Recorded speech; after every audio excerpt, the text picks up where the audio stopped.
Hi everyone, I'm John C. Morley, the host of the JMOR Tech Talk Show and Inspirations for Your Life.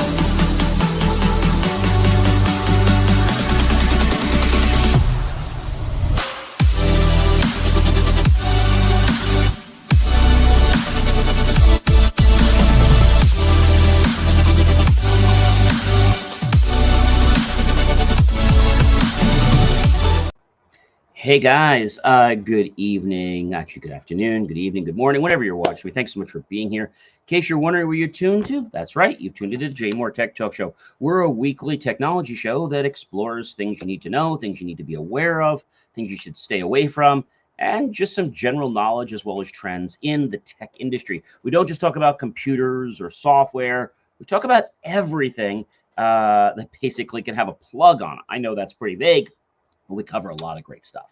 All right, so let's get right into this show. We have a great, juicy show, and this show's main topic is This Week in Tech.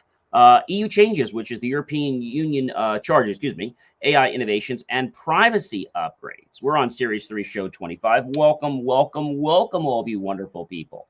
All right, so our first topic is Apple. Apple and Meta face European Union charges. You might say, hey, John, why is this happening? Well, because they keep trying to get things over on the European Union and not take care of things responsibly. So Apple and Meta are set to face European Union charges under the landmark tech rule, sources have said, and they're likely going to face charges for failing to comply with landmark EU rules aimed at reining in their power before this summer starts. 3 people with direct knowledge of the matter recently had stated this just a few weeks ago, and European Union regulators will issue preliminary findings which are similar to antitrust charges before the summer break in August, with Apple to be the first to be charged, followed by Meta. And I wouldn't be a bit surprised if many other people get brought into this caper. So yeah, so Apple and Meta, you know, they're not going to escape the big claws of the European Union, and they're doing it for people's privacy. I mean, that's the main thing, right? All right, and more about technology. So Microsoft is getting grilled over China ties. What the heck is this all about, guys?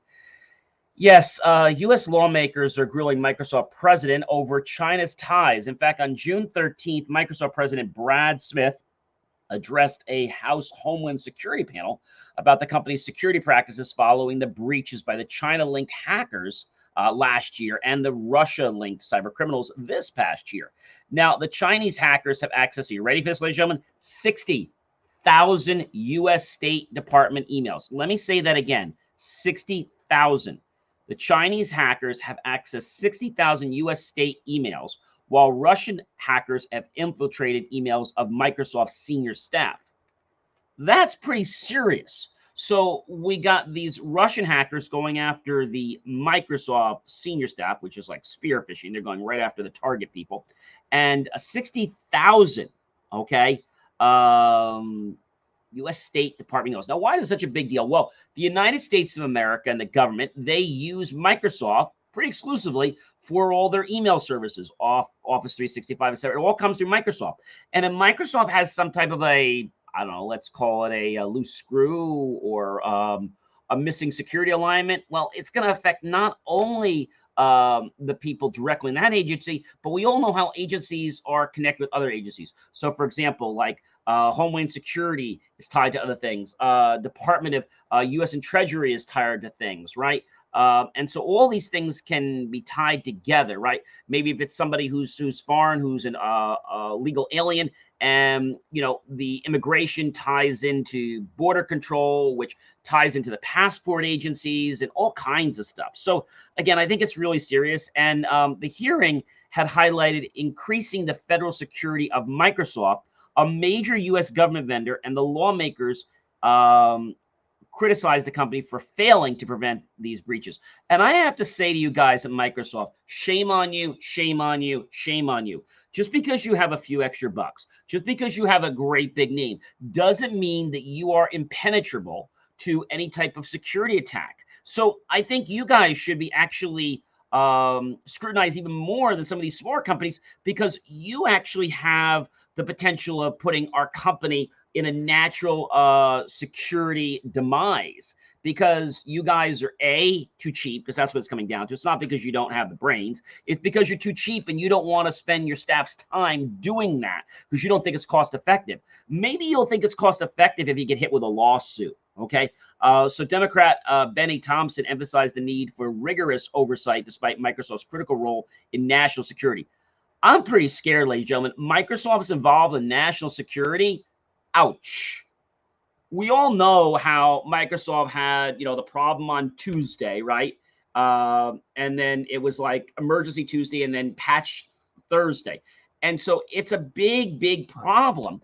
And I think a lot of people aren't being cognizant of how involved Microsoft is. We're saying, well, they're Microsoft. But the fact that our government uses Microsoft services, that's right, ladies and gentlemen, our government, our U.S. government uses Microsoft services a lot. A lot.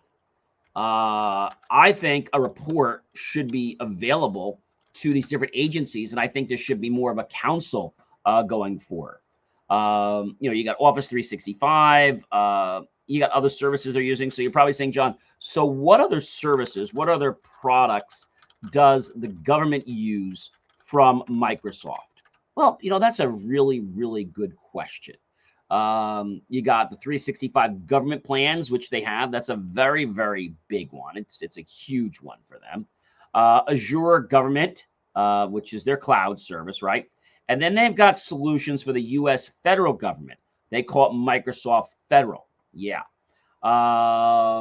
Actually, Microsoft's thing here is the federal breakthroughs are powered by the cloud. So we're talking about not just email solutions. We're talking about federal solutions that have the potential to either empower or disempower our country, or potentially take it down because of a national threat or disaster. So you've got Azure, right? The migration factory for M365, OneDrive, and on-premise files. You got Microsoft Access to power platform solutions. You got digital form automation solutions. You got document digitization and search at scale solutions. You got PII, personal identifiable information redaction. So what that means in English is that's a service that's supposed to pull out confidential information. So if they're doing a certain search and they provide documents, they get rid of certain information. Like when you're applying for the Real ID, which we're not going to talk too much about today, you're allowed to redact financial information so that that's not proven. You're just showing that it is your bank account, things like that. So I'm really concerned about Microsoft, just like I'm concerned about Google. But I have to tell you one thing. Microsoft has never really done anything underhanded as much as Google has. Now, I'm not saying Microsoft's got clean hands, because they don't, but they never protested that they were just grabbing data, and they weren't like Google, like, oh, like so innocent kid. But really, they're the ones they're a big problem, because now that Microsoft's getting grilled and questioned, is Microsoft going to come to the plate and say, hey, we're sorry, but we're going to take a response? Or are they going to act like Facebook a minute and say, oh, I don't know. Like Mark Zuckerberg said, I am very sorry for the challenges that all of you people went through, and your families and loved ones. And for those of you that have had hurt and pain, and for those of you that lost lives. And at Microsoft, we're doing at Facebook, we're doing things to make sure this never happens again. He doesn't give a darn about you or your family. The only thing he cares about is the money going into Mark's pocket. That's it. I'm sorry. Is Microsoft any better? I don't know. Microsoft changes roles and controls a lot more, but Microsoft is concerning me because our nation is powered by Microsoft solutions. And I don't just mean small businesses. I mean our entire government. That's a serious problem. All right. Let's move on to another topic, because I could talk about that all day. Electronic skin for robots. Huh, John? What the heck is electronic skin for robots? So robots have becoming more of an integral part of our lives and task forces. Once the tasks that were done just by humans are now being able to be done by robots. Now, the original reason for robots was to put them in places where it would be harm's way for humans, such as things like, let's say, threat intelligence, where there could be potential bombs, bomb sniffing technology, right? Things like being able to, let's say, disarm a bomb. And we're getting there. We're not there yet. Because, again, it takes a lot of know-how, more than just AI, to make sure that you're removing the right wire. You're showing us the red wire. You'll remember the program like Mission Impossible. Well, it's the red wire, but wait a minute, wait. Don't move that. That wire is a decoy, or that's not the real bomb. The bomb is actually underneath. This is just a toy we've been playing around with. The real bomb is underneath this.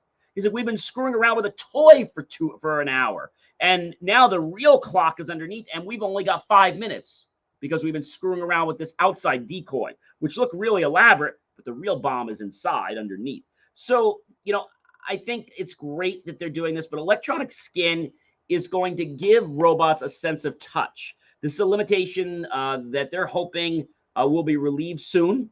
And remember, our skin has so many receptors, sensors in our skin that allows us to perceive touch. It allows us to perceive whether something is sharp, smooth, right, rough. It allows us to tell if something is hot, something is cold, right? It allows us to tell if there's a pinch, right, or if there's a massage. So there's different things that our skin can feel. And up until now, robots couldn't do that. So maybe if, let's say, their skin was compromised, maybe like somebody was trying to, like a bad actor was trying to hurt the robot or whatever, and they did that, the robot might take that as offense, saying, wait a minute, I better go into defense mode because now this particular bad actor is trying to harm me or, cause a problem. So that's what's going to happen there. And I think, the reason robots are getting to other worlds, it's because a lot of people are lazy. All right. And so I'm not saying don't use AI for everything, but I'm saying you have to go back to using what you know. And we designed robots so that humans could be safer, so that humans could get rest, right? We did not design robots to replace humans, but I think there's a misnomer in the industry that robots are going to replace humans. That's not what I see. The only way that's happening is because people are lazy and not hiring real live humans. They're thinking, oh, gee, we'll just use an AI robot or we'll just use a regular mechanical robot. Wrong, wrong, wrong. I always said we have to keep the human in the equation all the time. If we don't, that's a serious problem. All right, guys. And how about this one? This one really gets me. Life without smartphones for students. Wow. That sounds like something like out of a book that no one's going to read. Well, yeah, they did a study, not too long ago. And basically better sleep and reduced FOMO. What the heck is FOMO? No, it's not a foam. No, it's not a gadget. FOMO, ladies and gentlemen, is fear of missing out, right? So you don't want to have FOMO, right? So you got to just go to your phone. But what the students quickly learned is that when they took a detox from technology, they got more rest. They were more productive. They were more creative, right? Their personalities, their relationships were better because they weren't looking for that approval. You see, social media is good, but when we, let's say, rely on it every second of the day, we don't take notice of things in our real world, what people are saying, what people are doing for us. We lose sense of a word called gratitude, of thanks. And although I love technology, I think it's important that we never replace the human element. That is so very serious. All right, here's one that I really love, ladies and gentlemen. Imagine a house, and underneath it being built upon a special type of cement that would act as a giant battery, or what we'll call a capacitor, right? A capacitor is nothing more than something that stores energy without getting too technical, and it's able to be released later on, just like a giant battery. So, the world's most commonly used building material is being sought for this, and it might soon help power homes. Researchers at MIT and Harvard have created a supercapacitor from water, cement, and carbon black, capable of powering small devices like LED bulbs, handheld gaming consoles, and the innovation could address the intermittent natures of renewable energy by providing efficient energy storage without relying on scarce materials like lithium. And the supercapacitors charge quickly and are more durable than lithium-ion batteries. But currently, they discharge energy too rapidly for steady long-term use. So scaling up this technology could lead to applications such as energy storing roads, house foundations, contributing to a sustainable future, and much more. But again, this is just, I'm going to say, the researchers, let's say, tip of just scratching the surface. There's so much beneath the iceberg, but they haven't uncovered it yet. They haven't figured out how they're going to do it. And this is something that I believe, it will come about, but there are safety concerns, right? There are cost concerns. There's environmental concerns, right? We all know that when you have a battery or capacitor, there's going to be waste. So how do we address these things? All right. So just want to let you know about that. And how about this? An autonomous EV charging robot or robots. What is this? Well, this is something that really, let's say, caught my eye, and I wanted to share this with you. So a Seattle, let's say, group of entrepreneurs are building autonomous robots to deliver hassle-free electric vehicle charging. Now, typically when you have an EV car, and I'm not there yet, I don't want an electric vehicle. I'm not even looking at a hybrid vehicle, which is one that would operate on gas, and then the gas turbines would charge the battery by causing a generator. I'm not even wanting that. So typically when you have a car, you would go to a spot, like if you go to an airport or you go to a shopping center, you have to pull into the EV charging lanes, right? Let's say you're going shopping for, I don't know, maybe you're going shopping for 4 or 5 hours. Your car might only need to, in the supercharger, need charging for an hour or two. So you're being a glutton and you're hogging that space, okay? And that's a big problem. Well, with this new system, the founders at Autev, that's Autev envisions a future where EV drivers will be doing something different. So Autev is neat because you'll typically go to the garage, you will park your car, you will open up an app, you will simply enter the parking space number, okay? You will charge it to your Apple Pay, your credit card, or what have you.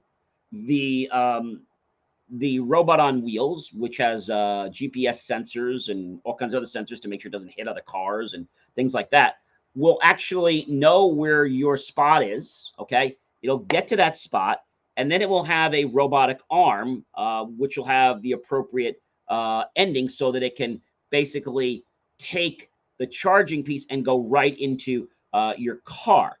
And so when you return, your EV battery will be just topped off. When it's done, it simply disconnects and it rolls back into storage. So parking lots might be able, instead of having, let's say, 6 or 7 lanes, they maybe could buy 8 or 10 of these or more, and they could basically have cars charging wherever they want, and they don't have to pull into a separate EV lot. So I think this is going to be something that we're going to see a lot of, and I think this is a smart use of technology. Of course, there are safety concerns, right?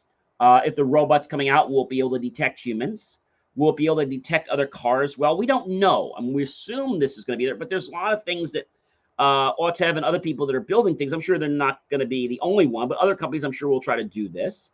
And I think it's a great concept because the cost to install an EV charger in your lane, does anybody know by chance, what is the cost to install an EV charging station at your home? Well, what do you guys think the cost of that is? So they're not inexpensive, okay? Again, it depends on whether you're going to get the supercharger or whether you're just going to get the one that was trickle, right? So most American homeowners will spend anywhere, you ready, ladies and gentlemen, between $1,150 to $2,750 to purchase and install a 240-volt charging station. Now, a good home charger costs $350 to $750. So you see a lot of that is baked into the cost of the installation. Sometimes it could be permits required. There's lots of things, right? And so, again, the price charged by the electrician for the work can vary based on 4 factors: the cost of labor, where you live, the power of the charger, the distance between the electrical panel and the charging station, and the complexity of the job. Does your let's say, does your panel, which is your electrical panel, have enough room for this, right? Where's your circuit breaker panel, right? Where is that? So installation estimates also include the price of permits. So just to let you know that, but it is something you have to do. Some homeowners may be shocked to get a quote above $5,000. In extreme cases, I've seen costs over $10,000. Now, there are some common reasons for these big estimates. You could have an older home and it may have outdated electrical panels, and that might have to be updated so you can have the proper stuff put in. Or the panels simply may not have room, like I was saying, for a new 240 circuit breaker. You can't just like throw it in there. Of course, you can take your breakers down and you can tandemise them by putting tandem, which is a 2-for-1, and you can, get your lug there by putting in a 240. That can help if you have it, the ability to do that. Some panels can't take tandems. So things get expensive if the service wires feeding electricity to the house can't deliver enough amperage to accommodate a charger on top of your existing electrical load. Especially if the lines are buried underground. Now we're really starting to get into some huge costs. So yes, talking about features. So there are a lot of features. A cord that has at least 20 feet or longer is something you should look for. A charger that is Underwriters Laboratory UL or Intertech ETL certified, and it's been vetted by one of these trusted people, manufacturing testing centers. Wi-Fi connectivity, so you can always get a check-in to know what's going on with your car and how much it's using and things like that by the charge port. That's handy. The right amount of power. A charging station power unit measures power in kilowatts, determines what we need to know by quickly, how charging an EV and how quickly that'll happen and whatnot, as well if there's any problems. How many kilowatts do I need? Well, probably recommend about 9 to 6 kilowatts for most drivers. And that will add about 29 miles per hour of charging for a mid-sized SUV. So that's a lot of time. When you think about 29 miles, right? So if you think about 29 miles, right? And if you were to think about your car right now, 29 miles, and let's say we were to multiply that times 4, that's still only 116.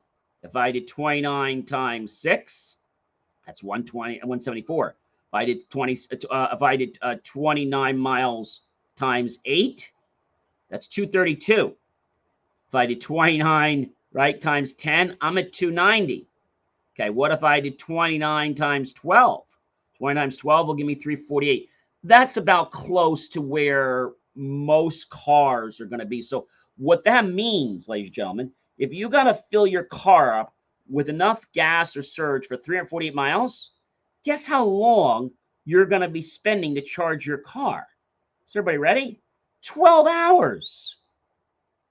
That's a long time, ladies and gentlemen. I mean, a very, very long time. And if you have like one of the Hyundai Lona Qs, that's 18 miles per hour. For the Ford F-150 Lightning, you consider getting an 11.5 kilowatt. Nice to have. And 7.2 kilowatts would be the minimum, unless you have extenuating circumstances. Well, that would not be permitted. Keep in mind that when it comes to charging at home, speed and hence power isn't all important if your vehicle is regularly parked for 8 to 12 hours. So you got to think about those things, right? And most EV drivers rarely charge from empty to full. They top off their tank when they get home. So it's better for the longevity of the battery to charge from 30 to 80% for daily needs, as opposed to just, charging it like a long, haul. That's not good. So the question is, how fast will a supercharger? Yeah, how fast will a supercharger charge your car? How fast will that work? So a supercharger, the Teslas have the supercharger, and they are pretty fast. It can take roughly, let's say, on the version 3, you're looking right around 250 kilowatts. Can charge much faster than the 150 kilowatts, right? So that's pretty interesting, right? So if you have, let's say, a Tesla Model 3, and it covers 310 miles, all right, you can see it's going to take a little bit of time. So it could take 63.5 minutes to charge from 0 to 100%. That's a supercharger. So people ask me this all the time. can I buy a supercharger for my home? Well, remember, superchargers are for Tesla, okay? For Tesla. And the install cost on that is going to be a little bit more, guys. They even give you some rebates and stuff. So Tesla superchargers are not cheap, okay? You're talking that the cost of the chargers, are you ready for the cost, ladies and gentlemen? $150,000 per charger. And this is direct from Forbes reports. And Tesla was asking for only $30,000 per charger versus the full $150,000 for most applicants. Something seems wrong in that picture. So a Texas program, which gives grants to install fast EV chargers, as long as they support non-Tesla cars, got applications by Tesla. This was a first for Tesla in the United States, as their stations normally only charge Tesla cars. So now you can charge other cars. So interesting enough, it amounts to the grants, which can cover 70% of the cost of the chargers to a max of $150,000 per charger. Tesla's application asks for as little as $30,000 per charger, while most other applications are claiming the max is $150,000 and perhaps cost even more. So it means that the Tesla superchargers cost no more than $43,000 per charger versus $200,000 for the competition. Does that seem right? So there have been sale prices of $100,000 for some chargers, and it makes all more impressive. The stance of Tesla appears to be able to manage and keep the cost under $50,000. But is there something that we don't know about, right? In 2016, Tesla was still sharing its asset value of supercharger network. The automaker was talking about a value of $285,300 per station, or $49,000 per charger. But that was back when each charger had less than half the power capacity of current superchargers. So somehow this price tag is going to go up somewhere, right? There are companies now, according to Tesla, they opened a new supercharger factory in Shanghai, and they're aiming to ramp up to 10,000 supercharger installs per year. So we all know that if they manufacture chargers in China, they're going to cost less money. I mean, that doesn't take rocket science, right? All right, let's move on to the next topic. The next topic is AI priests created by Catholic organization. This is pretty cool. Yes. So there were issues with the AI priest that was created. And this is just amazing. So just days after debuting an artificial intelligence AI priest character, which many people thought was amazing, get answers anytime with Father Justin, your new AI Catholic advisor. He answers all that you want to know. Nobody knew much about Father Justin. And just days after it debuted, an AI priest character who overwhelmed everyone with negative reviews, Catholic Answers has given Father Justin the virtual heave-ho. The lay-run apologetics and evangelization apostle based in Cajun, California, said it will replace him on its app with a lay character named Justin. Quote unquote, we won't say he's been laicized because he never was a real priest. Catholic Answers said in a written statement, quote, we chose the character to convey a quality of knowledge and authority, and also as a sign of respect that all of us as Catholic Answers hold for our clergy. The statement came from the Catholic Answers president, Christopher Check. He also said, quote, many people, however, have voiced concern about this choice, and we hear these concerns, and we do not want the character to distract from the important purpose of the application, which is to provide sound answers to questions about the Catholic faith in an innovative way that makes good use of the benefits of artificial intelligence. The Catholic Answers said it would continue to tweak the way it works with AI. We're going to be testing Catholic Answers on one of our shows. I'm not going to tell you when, but that will be coming up in the future. And depicted wearing a black cassock sitting among chipping birds, the bearded AI priest appeared oblivious of the cascade of criticism that erupted on social media after Catholic Answers debuted the character not too long ago. Some found him creepy. Some didn't like his voice. Some worried about replacing actual human beings. Some didn't like his character being a priest. Quote, I say this with nothing but respect for you guys and your work, but this should have just been a plain search engine, said Father Mike Palmer, a member of the Congregation of Holy Cross, on the social media platform X, formerly Twitter. Dressing it up as a soulless AI avatar of a priest does absolutely nothing except cause confusion and invite mockery of otherwise excellent work. Even so, every knock a boost, as the old saying about negative publicity goes. As of last week, about 1,000 people an hour were using Father Justin's app. Traffic at Catholic Answers website, Catholic.com, was up 77% not too long ago. And this is according to Donna Barrick, the director of marketing at Catholic Answers. Demand was so high that it was taking minutes to receive an access code by email on Wednesday recently, and something that normally takes a few seconds. Just recently, the National Catholic Register, CNA's sister news partner, ran into technical problems when attempted to interact with Father Justin. Questions had to be shouted into a laptop microphone, and the app took time to translate them into printed words on the screen. Eucharist came out caressed, and later communion came across as commute, and later commune. When he understood a question, though, Father Justin provided a short, substantive answer.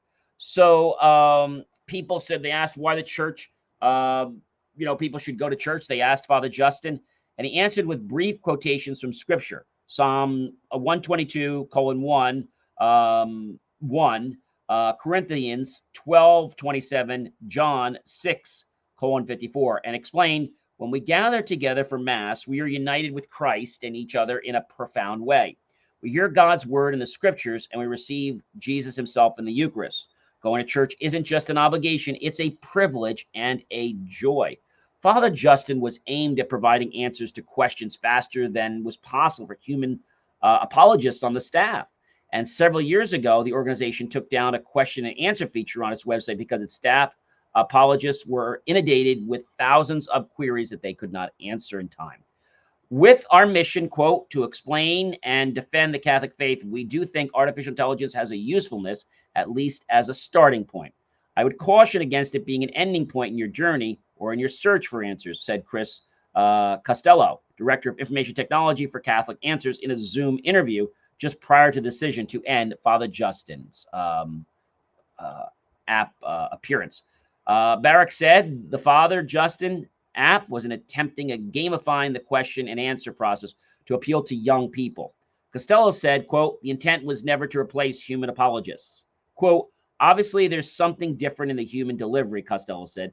People don't just want the answer. They want to understand the answer. And they want to talk about it and have a back and forth, which you can actually do with the application. But, quote, I think there's always going to be something missing if you don't have an actual person. Remember how AI gets its information, and a lot of times AI is wrong. So if AI in Catholicism or in Judaism or any other religion causes this problem, and we get information out there that's disseminated and it's wrong, well, that could turn people away from the faith. That could cause lots of issues. So I'm definitely not in agreement for using this. I think it would be good to have the AI app maybe answer questions about where the churches are, but I don't think it should be involved with, questions that could be, let's say, potentially sensitive in nature, or that might have a lot of political connotation around them, right? Even questions like, what is a sin, right? You can ask that question. It could be cut and dry, but this father might decide to do something totally different. And because of this father in an app might turn somebody totally against the church. All right, here's what I love.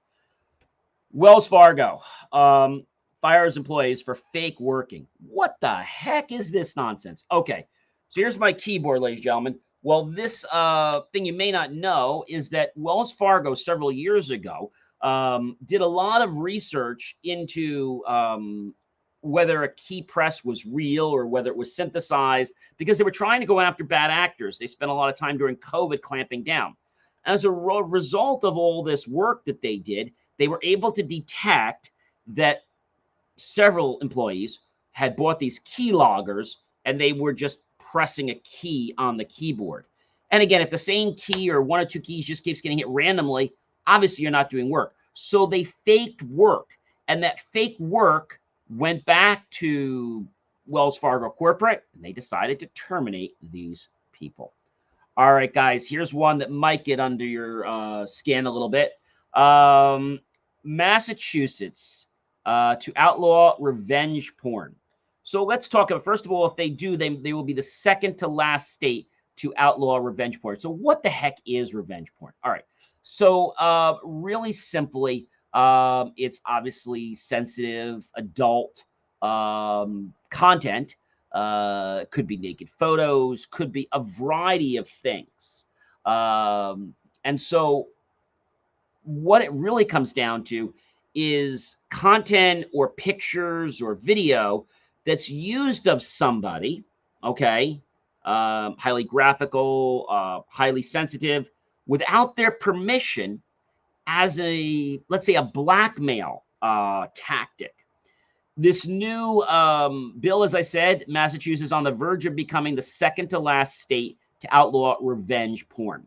If signed by Healy, the bill, which bars the sharing of explicit images or video without the consent of those depicted in the pictures, videos, or sounds, would leave South Carolina as the only state not to have a law specifically banning revenge porn. It sounds to me like a bunch of blackmail. And it is just terrible that our society has to stoop to such low acts like this. All right, guys, we got lots more to cover. The European Union acts, yes, they act against Pornhub and others. What the heck is this, guys? Well, the European Union Commission has initiated action under Digital Services Act against Pornhub, X videos, and Strip Chat, requesting detailed information on measures taken to protect minors and prevent gender-based violence on their platforms. These sites, categorized as quote-unquote very large online platforms, are required to comply with the stringent EU, European Union regulations by July 4, 2024, or they will face tremendous fines. The Commission aims to ensure effective safeguards against underage access and illegal content amplification, stressing the need for robust internal structures and resources as mandated by the DSA. This move aligns with broader efforts across Europe and internationally to enhance online safety and regulate digital content, particularly in sensitive areas like pornography. Now, I had somebody respond to our video that got posted, because you know we do videos every week. Every day we do a couple videos of the Reels, which is like the short version of this. And he was trying to tell me that, oh, that's no big deal, I'll just turn it off. I said, yeah, but you got to understand why. It's not a matter of just turning it off or just telling. You have to understand the reasons for it, because if you don't understand the reasons for it, somebody else could do it again. Okay, here's one. How many of you out there flying a plane? I do. Well, cockpit warning systems for plane safety. How do you feel about that? Well, I think safety is a good idea, but are we doing the right thing? So a recent incident at New York's John F. Kennedy International Airport underscored a critical need for improved runway safety measures as an air traffic controller halted a Delta Airlines jet takeoff to prevent a collision with an American Airlines plane mistakenly on the same runway. This event has highlighted deficiencies in, yes, the current ground-based warning systems, prompting calls from experts and the NTSB, the National Transportation Safety Board, for direct cockpit alerts to pilots. Honeywell International, advancing a 15-year effort in this area, demonstrated its warning system during a test flight, emphasizing its potential to preempt such close calls by notifying pilots directly of runway hazards, potentially mitigating risks associated with runway incursions in aviation. I think this is a great idea, but I think it shouldn't be the be-all, end-all. I think it's important that we understand that, you know, whether we're talking about sensitive adult material, whether we're talking about security and privacy, whether we're talking about our safety, we have to understand what all this means, guys. Have to understand this. And while you guys are watching, I don't know if you guys know, I really want to thank you. I actually made front page of YouTube, and I'm very happy about that. I couldn't be more happy. I actually made on one of my other type videos, best personal development coach for business success. I made page 1. So I am really, really grateful for that. Definitely scan my QR code and definitely go out and check it out, because there is so much great information there. It's amazing. And X, you know, X, I don't mean X in an X-rated content, X, which was Twitter, yes, decides to hide users' likes for privacy. So you might be asking, why the heck? Why is X hiding my likes? Well, this was a feature that was around for a while, and X is about to start hiding all likes. The rollout of the long anticipated change will show up on timelines, which basically will start on very, very soon, which I believe it started happening about a week ago. And rolling out private likes as soon as this time frame, according to a source, that means that users' likes of the platform will be hidden by default, which already an option for X's premium subscribers. Following the publication of that, the X owner Elon Musk shared the screenshot of saying that it's important to allow people to like posts without getting attacked for doing so. I think that's important, and I think it's good that they're taking these steps. Well, ladies and gentlemen, if you're still using Windows 10, well, I feel for you because you shouldn't be on Windows 10 anymore. But did you guys know the Windows 10 end of life? Yes, Windows 10 end of life. If you didn't know, Windows 10 end of life, final end of life is October 14, 2025. Again, October 4th, 2025. October 24th, 2025. And you might be saying, hey, John, that sounds pretty neat. But are you going to take the heed? October 14th, 2025. That's right. October 24th, 2025. And, that's something for us to understand. That's 69 weeks, 5 days, 9 hours, 54 minutes, and 58 seconds. But beside all that nonsense, there is a huge Windows Wi-Fi vulnerability. The vulnerability basically allows bad actors to peek in over your Wi-Fi and get into your connection. So that's not really a great thing. And YouTube tests a new anti-ad blocking measure. How many of you guys are fed up with the way you'd go on there and they kept saying, oh, your ad thing's installed? Well, now they don't care if you have the ad blocker installed anymore, because you know what they're doing now? They are packaging the ads with the video. So when the video gets to your desktop, it already is preloaded with the ads in the beginning, in the middle, and the end. So any ad blocker you have right now, they're not able to detect that. I'm sure down the road they'll be able to, because we all know that when a video goes to an ad, the volume changes, the tonality changes. So if I can detect a difference in presence in video and personality, then obviously I can detect that. Hey guys, you know who I am by now. Sure you do. I'm John C. Morley, serial entrepreneur. I have tech tips every single day. You can check out believemechief.com. I have amazing stuff. This converts into a podcast audio format. Within 24 hours, you can check out all the great stuff. Thank you so much for also checking out believemechief.com. And thank you so much for checking out and helping me stay #1 on YouTube. Best personal development coach for business success. I am on page 1. If you type that into YouTube, I come up, no joke, ladies and gentlemen, I come up #1. And we started ranking there, I believe it was just yesterday. So I am very, very grateful. More of my content is going to surface at the top. And I keep telling people this, you may not be at the top in the beginning, but if you keep doing what you're doing, like that little train, you just keep on keeping on, people are eventually going to find you out. If you're doing the right thing, people are going to know about you. They're going to want to tell others. They're going to want to start following you and making those changes in their lives. All right, guys, have yourself a fantastic rest of your weekend.